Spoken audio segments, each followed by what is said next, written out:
같이 읽겠습니다. 같이 읽겠습니다. 그때에 헤로드 왕이 손을 들어 교회 중에서 몇 사람을 헤아려 하여 요한의 형제 야고보를 칼로 죽이니 유대인들이 이를 기뻐하는 것을 보고 베드로도 잡으려 할세 때는 무교절 기간이라 잡음에 옥에가 누워 군인 넷씩인 네 패에게 맡겨 지키고 유월절 후에 백성 앞에 끌어내고자 하더라. 이에 베드로는 옥에 갇혔고 교회는 그를 위하여 간절히 하나님께 기도하더라. 헤롯이 잡아내려고 하는 그 전날 밤에 베드로가 두 군인 틈에서 두 쇠사슬에 매여 누워 자는데 파수꾼들이 문 밖에서 옥을 지키더니 호련히 주의 사자가 나타나매 공중에 광채가 빛나며 또 베드로의 옆구리를 쳐 깨워 이르되 급히 일어나라 하니 쇠사슬이 그 손에서 벗어지더라. 전사가 이르되 띠를 띠고 손을 신으라 하거늘 베드로가 그대로 하니 전사가 또 이르되 겉옷을 입고 따라오라 한데 베드로가 나와서 따라갈새 천사가 하는 것이 생시인 줄 알지 못하고 환상을 보는가 아니라 이에 첫째와 둘째 파수를 지나 시내로 통한 쇠문에 이르니 문이 저절로 열리는지라 나와서 한 거리를 지나매 천사가 곧 떠나더라. 이에 베드로가 정신이 들어 이르되 내가 이제야 참으로 주께서 그의 천사를 보내어 나를 헤로데 손과 유대 백성의 모든 기대에서 벗어나게 하신 줄 알겠노라 하여 깨닫고 마가라는 요한의 어머니 마리아의 집에 가니 여러 사람이 거기에 모여 기도하고 있더라. 베드로가 대문을 두드리는데 로데라는 여자아이가 영접하러 나왔다가 베드로의 음성인 줄 알고 기뻐하여 문을 미처 열지 못하고 달려들어가 말하되 베드로가 대문 밖에 섰더라 하니 그들이 말하되 내가 미쳤다 하나 여자아이는 힘써 말하되 참말이라 하니 그들이 말하되 그러면 그의 천사라 하더라. 베드로가 문 두드리기를 그치지 아니하니 그들이 문을 열어 베드로를 보고 놀라는지라. 베드로가 그들에게 손짓하여 조용하게 하고 주께서 자기를 이끌어 옥에서 나오게 하던 일을 말하고 또 야고보와 형제들에게 이 말을 전하라 하고 떠나 다른 곳으로 가니라. 아멘. 돌아보면 혼자인데 라는 시가 있습니다. 돌아보면 혼자인데 기도하니 하나님께서 동행하십니다. 돌아보면 가진 것 없는데 기도하니 천국이 나의 것입니다. 돌아보면 나약한데 기도하니 하나님의 자녀입니다. 돌아보니 사방이 막혔는데 기도하니 영원한 영생과 생명입니다. 돌아보면 내가 한 것 같은데 알고 보니 하나님이 하신 것입니다. 참 의미 있는 시죠. 혼자인 것 같고 가진 것 없는 것 같고 나약한 것 같고 사방이 다 막혔고 돌아보면 나 혼자뿐인데 나 혼자 다 한 것 같은데 알고 보니까 주님이 함께 하십니다. 주님이 다 하셨습니다. 제가 기도원에서 지낼 때 방이 열쇠를 이제 문 안에 두고 잠그는 바람에 난처했던 적이 있습니다. 시간 낭비도 그렇고 이제 그 문을 열려면 열쇠공을 불러야 되는데 열쇠공을 부르면 그 비용을 다 대야 되잖아요. 그래서 이제 참 난감한 마음으로 기도원 사무실에 가가지고 내가 그 열쇠를 안에다 두고 잠궜다고 그러기를 했더니 그 사무실에 계시던 분이 열쇠를 하나 주는 거예요. 그랬더니 맞는 키였어요. 기도원 모든 방문이 다 열리는 맞는 키를 제가 받아서 열면서 정말 다행이다 그랬던 기억이 있습니다. 여러분 살다 보면 모든 문이 다 막혔을 때가 있잖아요. 답답하고 그리고 답이 보이지 않을 때가 있는데 그때마다 그럴 때마다 열 수 있는 열쇠가 있다면 맞는 키가 있다면 얼마나 좋겠어요. 그렇죠? 우리가 그런 생각이 들잖아요. 좀 마술을 부리고 싶을 때가 있죠.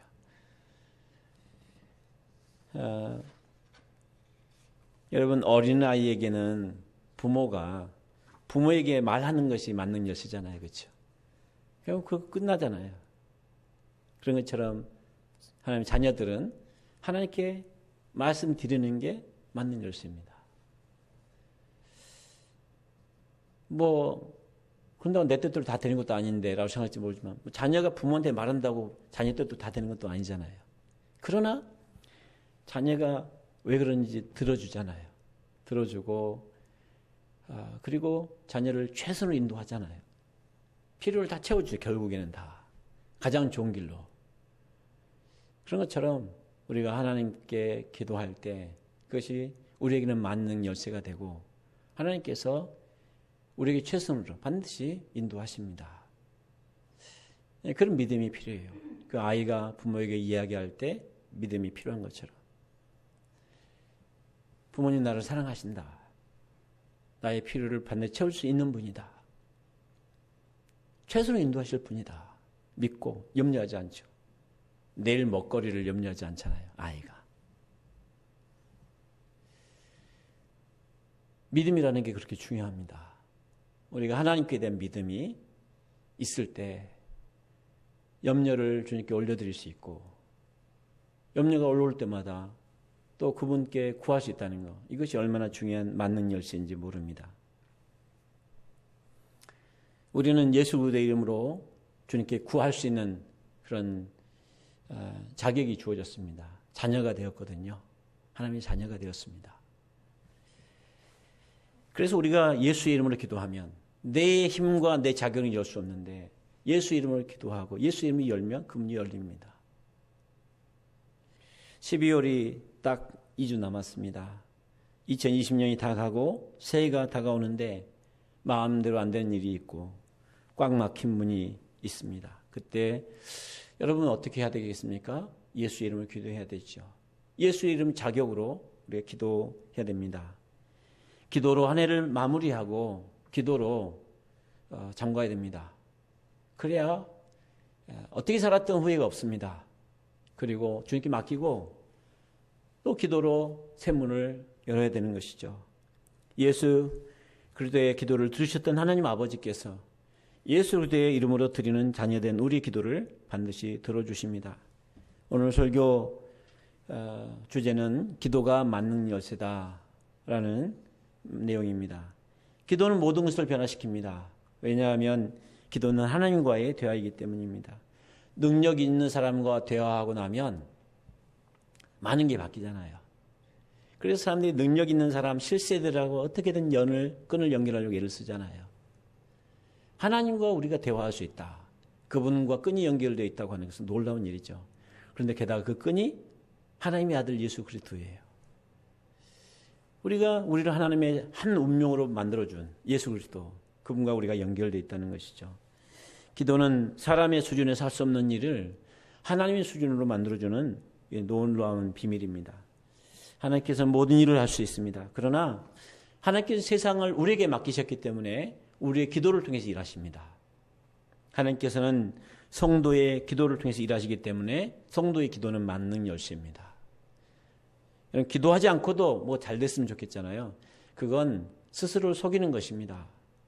여러분 누구한테 얘기하지도 않고 누가 나를 사랑해 주길 바라고 얘기하지도 않았는데 아무것도 하지 않았는데 내가 다 되길 바라면 그게 뭐 식물이지 인간입니까?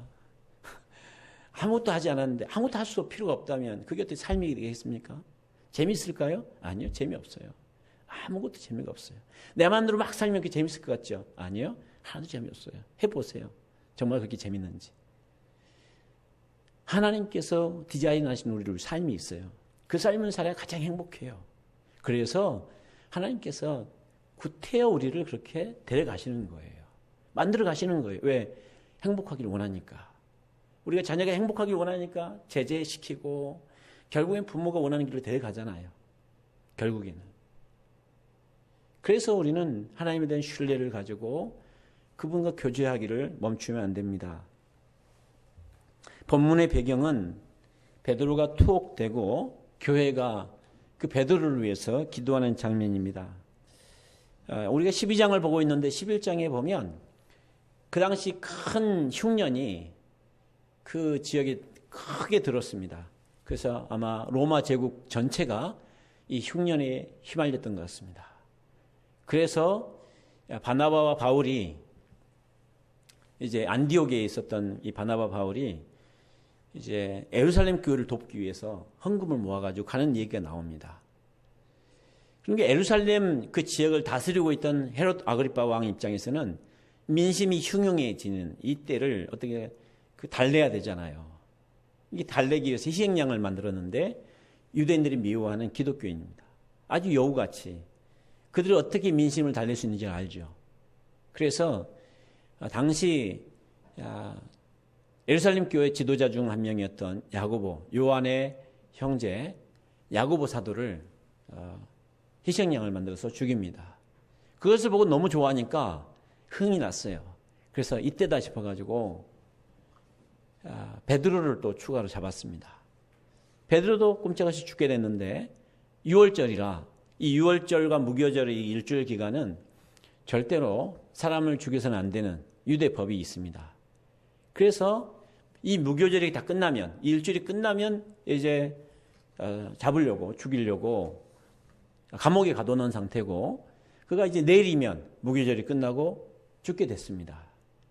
그날 밤에 교회도 그 사실을 다 알고 있고, 베드로도 그 사실을 알고 있는데, 베드로는 감옥 속에서 태평하게 자고 있습니다. 보니까 나중에 보니까 띠를 띠라, 뭐 신발을 신어라, 그리고 뭐 겉옷을 입으라고 하니까 다 벗고 있는 거예요, 그죠? 무장케 자고 있어요. 옛날에 십자가에 예수님 돌아가시기 전에 베드로였으면 무서워 벌벌 떠느라고 한 잠도 못 잘 텐데 태평하게 자고 있어요. 그런데 그를 위해서 간절히 기도해 주던 성도들이 있었어요. 교인들이. 왜냐하면 이제 야고보를 잃어버리고 베드로를 잃어버린다는 얘기는 당시 예루살렘 교회에 기둥 하나가, 기둥 두 기가 무너지는 아주 중요한 사건이었습니다. 그래서 그들이 이제 간절히 기도를 하게 되는데 천사가 그날 밤에 그들을 구해주죠. 그리고 구원받은 베드로가 기도하고 있는 그들을 찾아와서 그들의 기도 응답됐다는 것을 확인시켜주는 이야기로 끝을 맺습니다. 오늘 말씀을 통해서 간절한 기도를 여러분 기억할 수 있기를 바랍니다. 왜냐하면 기도는 간절하기 때문에 그렇습니다. 내가 간절하지 않다. 그럼 기도가 아닌 거예요. 사실은. 기도하고 있는 게 아니에요. 기도는 간절해야 돼요. 왜냐하면 삶이 간절하면 기도가 간절하기 때문에 그래요. 삶을 대충 살면 뭐 삶이 다 적당히 사는 거 아니야? 그래서 삶이 기도도 적당히 하게 되죠. 그러나 삶을 간절하게 살게 되면 자기 삶에 의미를 부여하게 되고 진짜 삶답게 의미 있게 정말 살고 싶다. 진짜 삶이 뭐냐? 인생이 뭐냐? 그리고 고민을 하면서 하루하루를 의미 있게 살려고 하다 보면 기도도 자연스럽게 간절해질 수밖에 없게 되는 것이죠. 사도행전 12장 5절 함께 읽겠습니다. 이에 베드로는 옥에 갇혔고 교회는 그를 위하여 간절히 하나님께 기도하더라. 아멘. 이들이 지금 간절하게 기도하고 있는데 그들이 베드로가 갇혔기 때문에 내일 순교할 수밖에 없기 때문에 간절히 기도하는 게 아니에요. 왜냐하면 당시 초대교회는요. 예수님께서 십자가에 못 박히고 돌아가신 다음에 그 사건 이후로 한 번도 간절하지 않은 적이 없어요. 그 전에는 인간적인 뭔가 그 종교적인 행위로 적당히 할 수 있었어요. 인간적인 열심을 할 수 있었어요. 그런데요. 그 이후에는 기도가 없이는 하루도 온전하게 지날 수가 없었어요. 늘 사건의 연속이었으니까. 하나님이 늘 일하시고 늘 핍박이 있고 경계가 있고 그러니까 하루도 간절하지 않을 수가 없었어요. 그래서 그들은 늘 기도했습니다. 여러분 성경에서 간절하지 못한 기도를 상상할 수 있습니까? 성경에서 누가 기도하는데 간절하지 않아요. 되게 이상하죠. 그렇죠? 왜 그렇죠?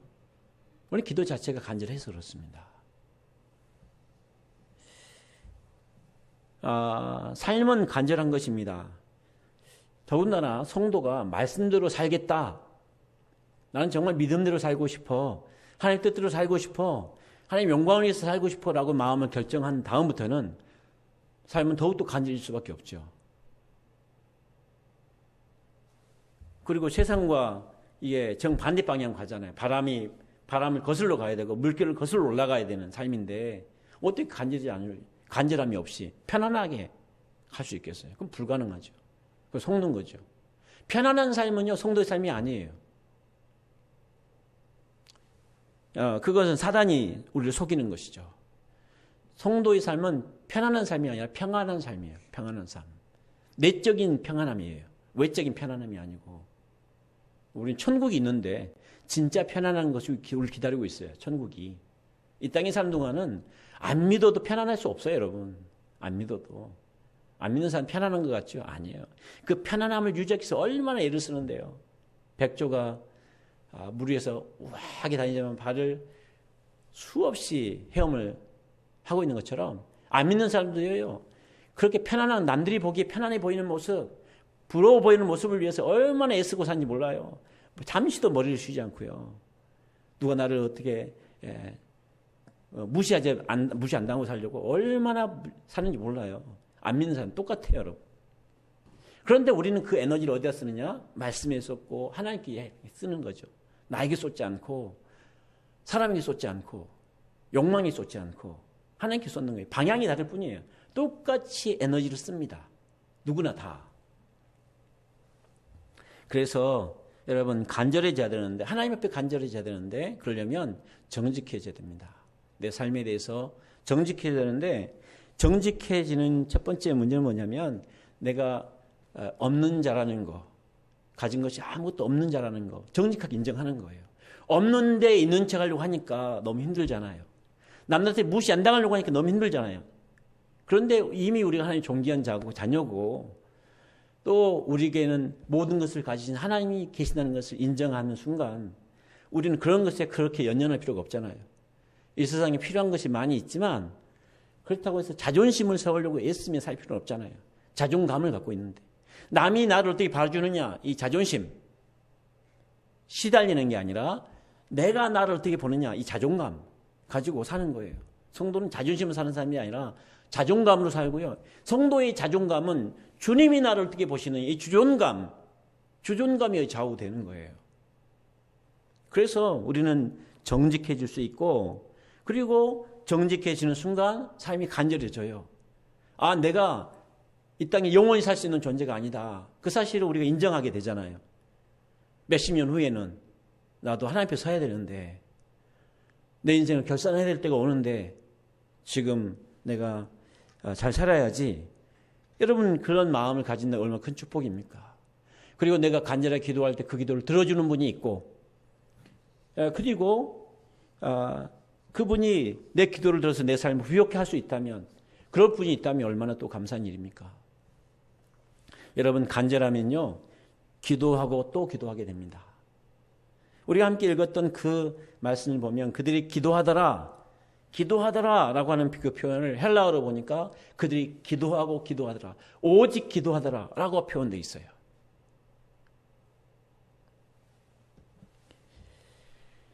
당시 교회가 베드로를 위해서 할 수 없는 일이 없기도 했지만 문제를 해결해 주실 분이 하나님밖에 없다는 것을 알았기 때문에 결과가 어떻게 되든 믿고 기도한 것이죠.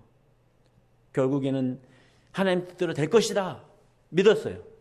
그러나 여러분 하나님 뜻 어차피 하나님 뜻도 되겠지 뭐 하나님 뜻도 될 건데 뭐 그게 기도가 아니죠. 그건 믿음이 아니죠. 그건 이제 무관심이죠. 무관심, 동정심. 누군가를 향한 관심과 동정심이 있을 때 우리 기도가 돼요. 교회를 향해서 하나님 나라를 향해서 같이 신앙생활하는 사람들을 위해서 가족을 위해서 동정심이 있을 때 기도가 시작됩니다.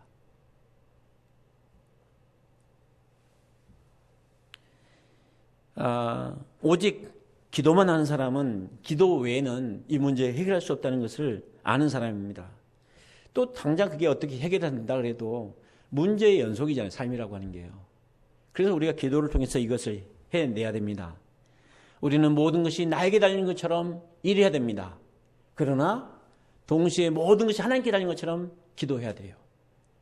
일을 멈추면 안 되는 것처럼 기도를 멈추면 안 돼요. 이 두 가지 같이 가야 돼요. 하나입니다. 하나. 우리 기도하면서도 일해야 되고 일하면서도 기도해야 돼요. 동전의 양면처럼. 이것은 분리될 수 있는 게 아니에요. 행동과 기도는 삶이라고 하는 영역에서 성도의 삶 자체가 기도와 일이 같이 맞물려 있어요. 우리는 부지런히 바쁘게 일하면서도 주님께서 주시는 그 평안을 누릴 수 있어야 되고 또 누군가 나를 공격할 때도 주님을 그 세파를 이겨나가면서도 마음으로 찬양하면서 이겨나갈 수 있어야 됩니다. 그것이 기도의 힘입니다. 여러분, 기도는 간절합니다. 모든 문제에 대해서 정직해지면 간절한 기도를 우리가 드릴 수 있습니다. 두 번째로는 간절한 기도가 닫힌 문을 엽니다. 기도는 모든 감옥문을 여는 만능 열쇠입니다. 그래서 기도 외에는 내가 감옥문처럼 여기는 모든 문들을 열 수 없다는 사실을 기억해야 됩니다. 같이 읽겠습니다. 이에 첫째와 둘째 파수를 지나 시내로 통한 쇠문에 이르니 문이 저절로 열리는지라. 나와서 한 거리를 지나매 천사가 곧 떠나더라. 생시인지 환상인지 베드로가 정신없이 이제 천사를 따라갑니다. 얼마나 정신없이 하는지 천사가 와서 옆구리를 쳤어요. 빨리 일어나라고. 얼마나 정신없이 하는지. 그러니까 지금 막 생시인지 꿈인지 지금 막 정신이 없어요. 그 모든 문을 통과해서 마지막 감옥문을 다 나와서 시내까지 통과해서 천사가 떠나고 보니까 그제 정신이 드는 거예요. 순식간에 일어난 일들이죠. 순식간에. 여러분, 하나님께서 일하시면 이렇습니다. 저절로 문이 열려요. 내가 그렇게 열려고 했던 문이 아무리 해도 열리지 않던 문이 쉽게 열려버려요. 저절로 스스로 열려버려요.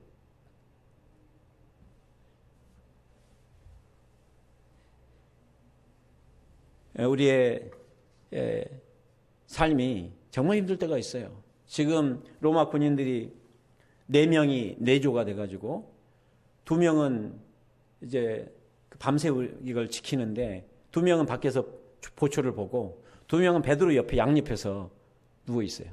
베드로 양옆에서. 잊어버릴까 봐. 옛날에 한번 잊어버린 적 있잖아요.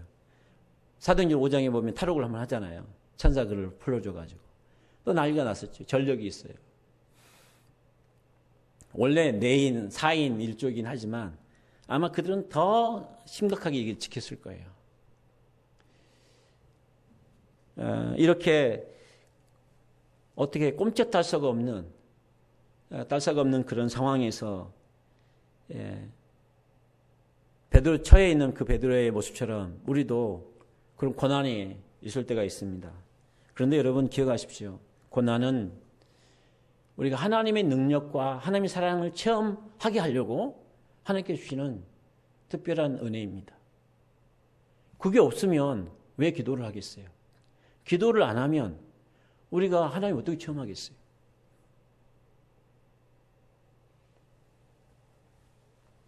여러분, 그래서 하나님께서 고난 가운데 기도하게 하시고, 기도할 때 감옥문이 열리게 하시고, 그걸 통해서 하나님의 영광을 보게 하십니다. 야, 세상이 다 주권이 하나님께 있구나. 하나님을 알게 해주시는 거죠. 천국에 살 준비를 해주시고, 이 땅에서도 천국을 살아가게 하는 법을 알려주시는 거예요. 세상 사람들은 세상의 법을 살지만, 하나님 나라를 사는 우리는 성령의 통치를 받잖아요. 성령의 법으로 살잖아요. 그것을 경험하게 해주시고 훈련시켜 주는 거죠. 개도요, 자기 새끼를 훈련시키더라고요. 이 땅에서 목숨 부지하면서 살게 하려고. 막 자기한테 복종하는 훈련시키더라고요. 그래야 다른 싸놓은 개한테 복종하는 법을 못 배우면 물려 죽으니까. 개도 자기 새끼한테 복종하는 법을 가르쳐요.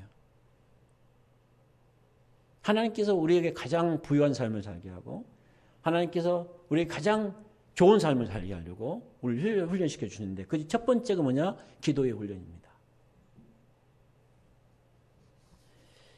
특별히 여러분 교회가 함께 기도할 때 그것이 여러분 큰 힘이 됩니다. 모세가 아말렉과 싸울 때 그가 손을 들고 기도하면 이스라엘이 이기고 손이 너무 피곤하고 아파서 손을 내리면 아말렉이 이기는데 아니 손을 이렇게 들고 있으라고 만들어진 게 아니잖아요. 그러니까 아무리 올려도 더 이상 들 수가 없는 상태가 되니까 이제 이스라엘이 계속 지는 거예요.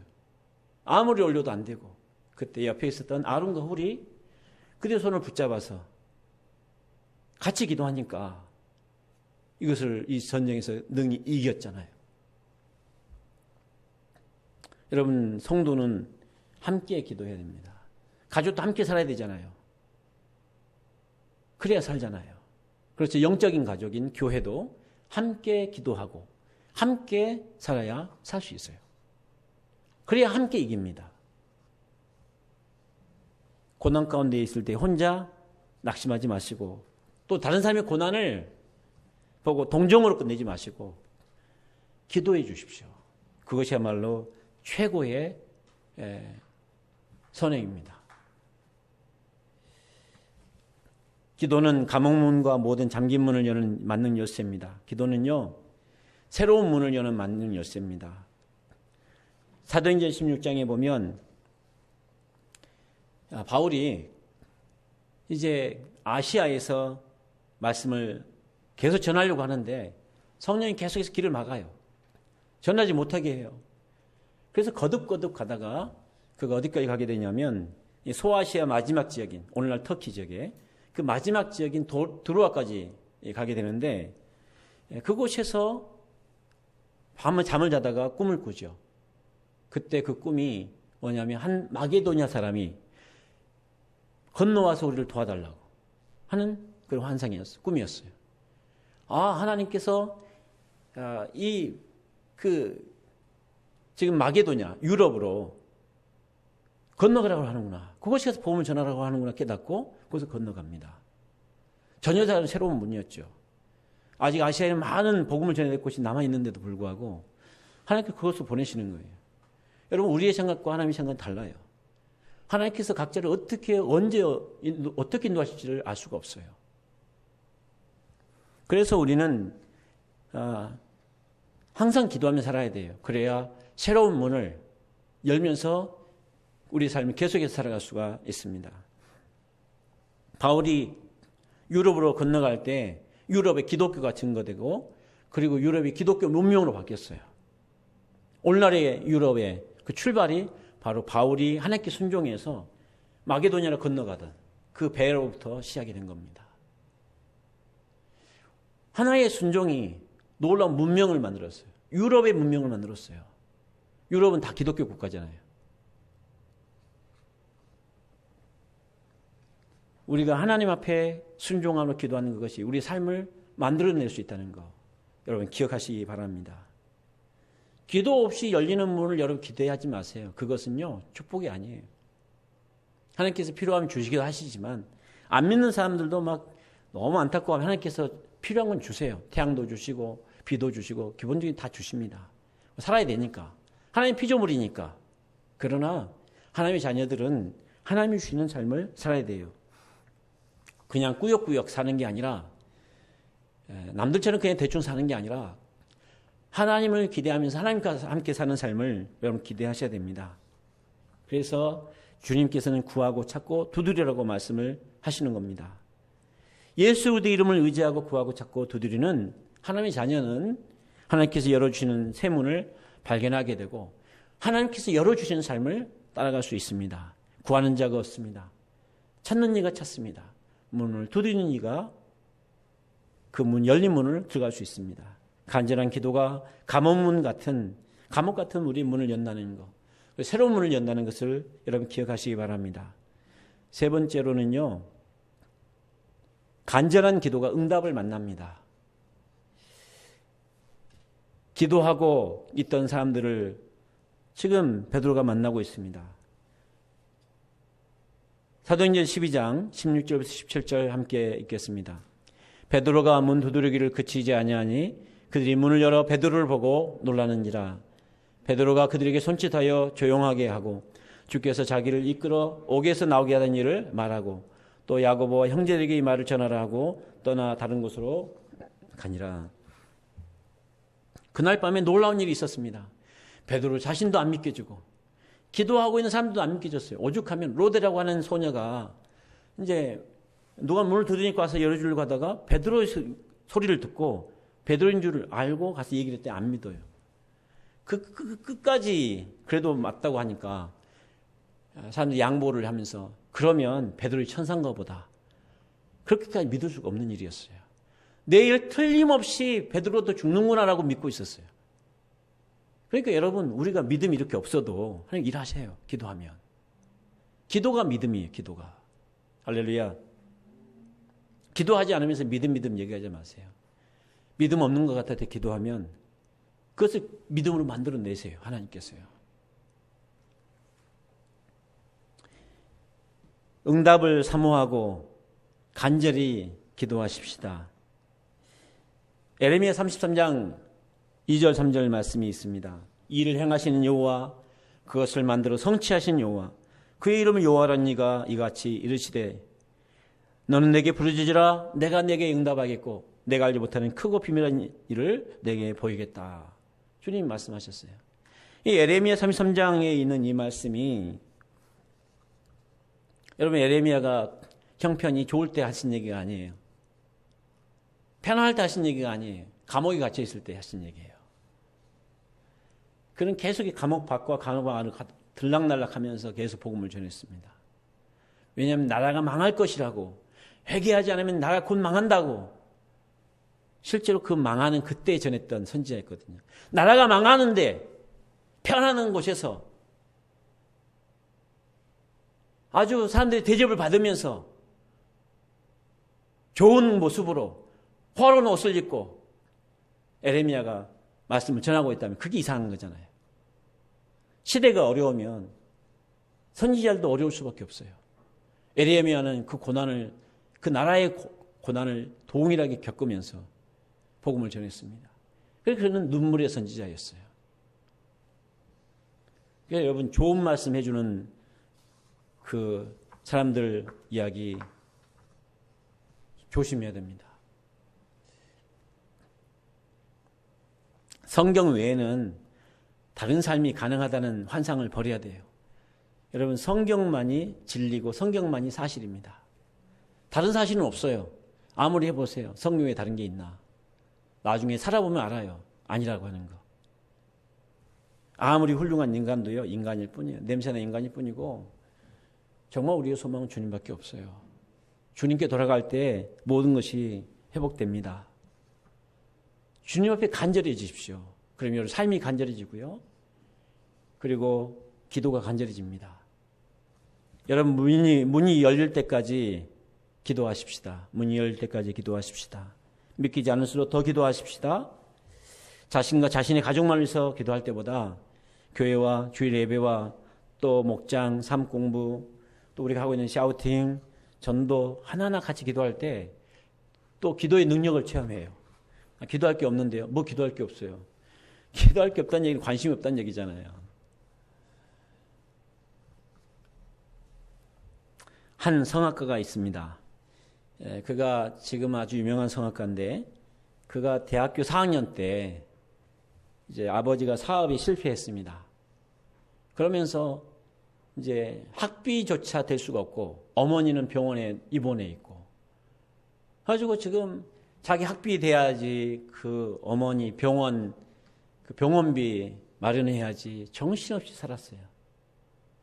그러다가 나중에 이 한 끼 먹을 밥이 없어요. 그래서 수돗물로 배를 채우면서 지냈어요. 그러다가 이제 그 잘못된 그 장티푸스 이거에 걸려가지고 열병을 앓기 시작했는데 병원비가 없으니까 병원비 댈 돈이 없으니까 버틸 수가 없어서 며칠 있다가 그냥 나와버렸어요. 그리고 병원비가 없으니까 백과사전 갖고 있던 걸 다 팔아가지고 병원비 지불하고 나왔는데 이 열병이 이게 사라지지가 않는 거예요. 열이 계속 끓는 거예요. 견딜 수가 없어요. 뭐 할 수가 없어요. 할 수 없이 또 뒹굴다가 병원에 할 수 없이 또 갔어요. 꽉 막혀서 도대체 어떻게 해볼 수 없는 처지에 그가 있을 때 갑자기 자신이 그동안 하나님을 계속 피해 다녔다는 사실을 이렇게 떠올랐어요. 하나님이 부담스럽고 하나님 뜻에 잘못 걸리면 내가 평생 하나님 뜻대로 살아야 되나 보다 싶어가지고 평생 하나님 외면해서 피해 다녔던 생각이 갑자기 났어요. 그가 회개하면서 하나님 나 좀 살려주세요. 하나님께 돌아갈게요. 그 기도를 드렸어요. 그런데 신기하게 그 다음날 정확하게 온도가 36.5도로 돌아왔어요. 그렇게 떨어지지 않던 열이 떨어졌어요. 이분이 나중에 이태리에서 유학을 하게 됐는데 그때도 하루에 한 달 용돈이 정말 궁색할 정도로 겨우겨우 어떻게 살았는데 하나님께서 그 유학 시절을 잘 마무리하게 해주시고, 그리고 아주 유명한 창법이 있는데, 성악 창법 중에 하나가 벨칸토라고 하는 창법이 있습니다. 이분이 그걸 발견을 했어요. 하나님께 그걸 선물로 주셨다고 고백을 합니다. 그가 이제 한국예술종합대학교 성악과 교수인 이문균 교수입니다. 요한계시록 3장 8절 보면 이런 말씀이 있습니다. 함께 읽겠습니다. 볼지어다 내가 내 앞에 열린 문을 두었으되 능히 닫을 사람이 없으리라. 내가 내게는 하노니 내가 작은 능력을 가지고도 내 말을 지키며 내 이름을 배반하지 아니하였도다. 아멘. 여러분, 기도하는 사람에게는요, 닫힌 문도 열린 문입니다. 그리고 기도하지 않는 사람에게 열린 문도 닫힌 문입니다. 나의 작은 능력을 주목하지 말고 하나님 크신 능력을 주목하십시다. 왜냐하면 그게 우리에게 복이기 때문에 하나님께서 타협 안 하시는 거예요. 아무리 자녀가 원해도 타협할 수 없는 게 있잖아요. 왜? 자녀가 행복하기 바라니까. 타협할 수 없는 게 있잖아요. 하나님도 마찬가지예요. 자꾸 하나님을 나한테 맞추려고 하지 마세요. 나를 하나님께 맞춰야 돼요. 기도해도 안 되던데요. 믿어도 안 되던데요. 그렇게 변명하고 합리화하는 나에게 맞추지 마시고 전지전능하신 그 말씀 앞에 이 말씀이 사실이구나. 그럼 뭐가 안 되면 내가 이 말씀에 맞추지 못한 뭔가 있나 보다. 하나님께 더 특별한 뜻이 있나 보다. 하나님께서 뭔가 더 기대하시는 게 있나 보다. 나를 훈련시켜 주시는 건가? 자꾸 나를 맞춰 나가야 돼요. 그럼 어느새 내가 훈련되어져요. 그 삶이 복이 되고 내가 성장해져 가는 거예요. 그게 기도의 삶입니다. 그게 성도의 삶이에요. 여러분, 중보기도를 시작하십시다. 그래서 중보기도표를 만든 겁니다. 중보기도를 해야 내 지경이 넓어져요. 영적으로 넓어집니다. 영적으로 깊어집니다. 더 많은 체험들이 일어나요. 나 혼자 뭐 대단한 체험하겠다 막 나만 바라보면서 나만 그렇게 해서면요 평생 안 돼요. 하나님과 함께 이 중보기도의 삶을 살아야 됩니다. 믿음으로 기도하면 여러분 그 속에 하나님의 영광을 또 볼 수 있습니다. 내가 기도하면, 내가 중보 기도하면 하나님과 함께 동역하는 자가 되는 거잖아요. 하나님의 일을 내가 함께 동역하는 자. 하나님께서 얼마나 기뻐하시겠어요. 그것만 해도. 얼마나 우리에게 연습이 되겠어요. 특별히 여러분 연말까지 매일 15분 동안 간절한 기도를 좀 연습하십시다. 매일 내가 15분 동안 간절히 기도하는 거죠. 기도를 간절히 안 하던 사람이 갑자기 막 1시간씩 기도하면 안 되잖아요. 그죠? 15분 동안 이렇게 시계 맞춰놓고 알람 맞춰놓고 내 15분 동안 연습하겠다. 간절히 이렇게 한번 기도해 보는 거예요. 15분 동안. 그렇게 매일 15분씩만 간절하게 기도하는 거 연습을 해도 여러분 기도의 수준이 달라질 거예요.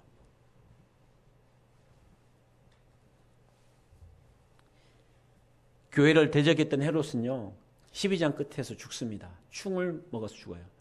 그가 하나님께 돌려들 영광을 그가 스스로 받음으로 인해서 그가 죽임을 당합니다. 그러나 여러분 그 간절히 기도했던 교회는 어떻게 됐습니까? 놀라운 하나님의 능력을 체험하고 그리고 우리에게까지 그 먼 이방 땅인 여기에 이 대한민국의 복음이 증거됐잖아요. 그러니까 그 복음이 여기를 지나서 다시 예루살렘 향해서 가고 있어요. 이 복음이.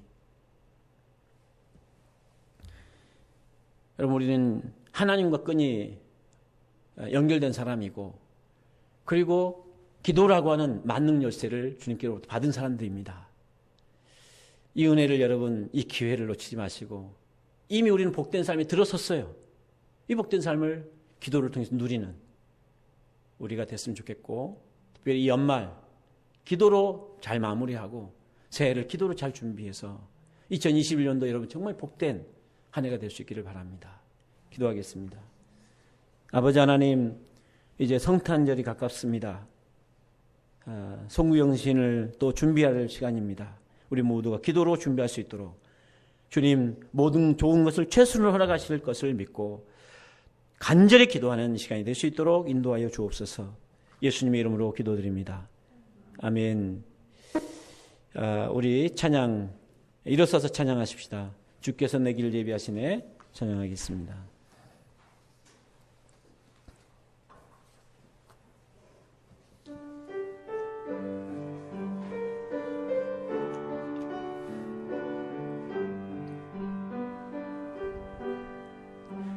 주께서 내 길 예비하시네.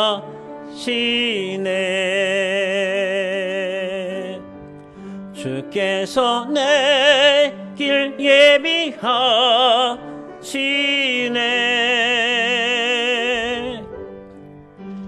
이제 하루하루를 주를 위해 살리라. 주께서 내 길 예비하시네.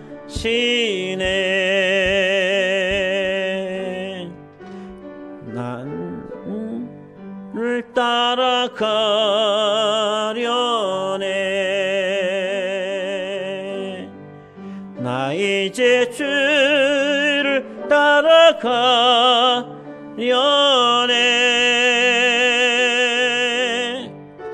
세상 죄길 버리고 생명길을 찾았네. 나 이제 주를 따라가려네. 나 이제 겸손하게 살리라. 나 이제 겸손하게 살리라.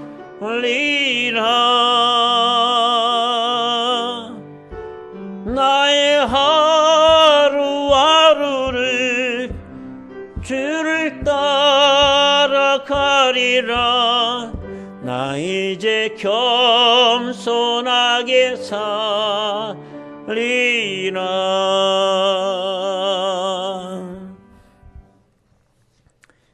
제가 건너